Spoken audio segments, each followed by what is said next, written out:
North America, examples of Norse settlers are prevalent. In far northern parts of North America, such as Canada, Minnesota, Wisconsin, the Dakotas, and more, relics of these people have been found and dated back to as early as the year 1000, and recently, runic inscriptions were discovered that were left by these explorers in 1362. This shows that Norse settlers have been in North America multiple times in a period of a few hundred years. This, and many more pieces of evidence, have proven that some of the earliest settlers in North America were indeed the Vikings. So who are Vikings? Vikings, also called Norsemen or Northmen, are Scandinavian seafaring warriors commonly known for raiding and colonizing. These Norse warriors sail across the sea looking for new lands and new people to conquer.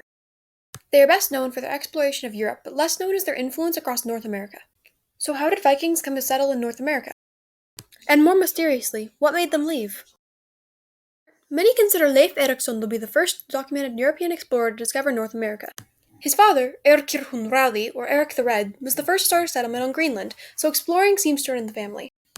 However, there's another who's given the honor of being the first documented European to see North America. This man, by the name Bjarni Hrolfsson, was an Icelandic merchant. He originally planned to land in Greenland, but was blown off course and when expecting to see the edge of the world, was instead met with an undiscovered land. Unexpectedly, he did not set foot on this new land, and instead re-navigated back to Greenland using the stars. Once back in Greenland, he shared with all his discovery, and this is when Leif Erikson enters the scene. Leif decides that he is going to explore this new land himself. He buys a ship and a crew and sets off westward. The first place he lands, he names Helluland, Land of Flat Rocks. This is thought to be present-day Baffin Island in Canada. The next place he lands is heavily wooded, so he dubs it Markland, Land of the Forests. This is expected to be off the coast of Labrador, also in Canada. The most famous place he lands, however, he called Vinland, Land of Wine. This is thought to be Newfoundland in modern times. With Leif's story out of the way, you might be wondering, how do we know all this? Well, there are a plethora of relics, ruins, and more, all signifying Viking influence. All of these signs together give us an idea of how these ancient people might have lived. We can see that they built their homes into and around the land they used. They left carvings on rocks, telling their stories of this new and interesting land. They used tools like stone axes and hooks to survive the animals and the climate. The Norsemen made beautiful swords and other weapons to defend themselves and attack others. So if they spent so much time working and leaving their mark on this new land, why would they leave in the first place? Well, there are two main theories on this.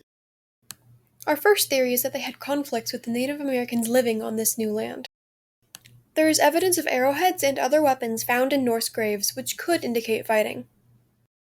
Some might wonder, if the Norsemen were so much farther advanced than the natives, why then would the natives pose such a threat as to make the Vikings leave? Well, it has to be remembered that the Norse only came to North America with a small explorer's expedition, while the natives had their entire populace on the mainland. Advanced tools can only make up for numbers to a certain extent. Some scholars, however, believe that the Native American weapons found with the Norsemen might have been traded for. This could make sense, because some of the items that the natives might have traded for, such as furs and cloth, would have been lost to time, leaving only the stone and metal tools. The second theory is that the Vikings never intended to make a permanent settlement in the New World. This is thought to be because of the lack of farms and barns used for growing food and rearing animals. The settlements also stayed relatively small, usually only having 70 to 90 people. They also might not have planned to stay because of how far Vinland was from their native home of Norway, which also had a majority of their supplies. It wouldn't have been very convenient to ship the supplies so far across the sea. There is, however, some evidence that might disprove this theory.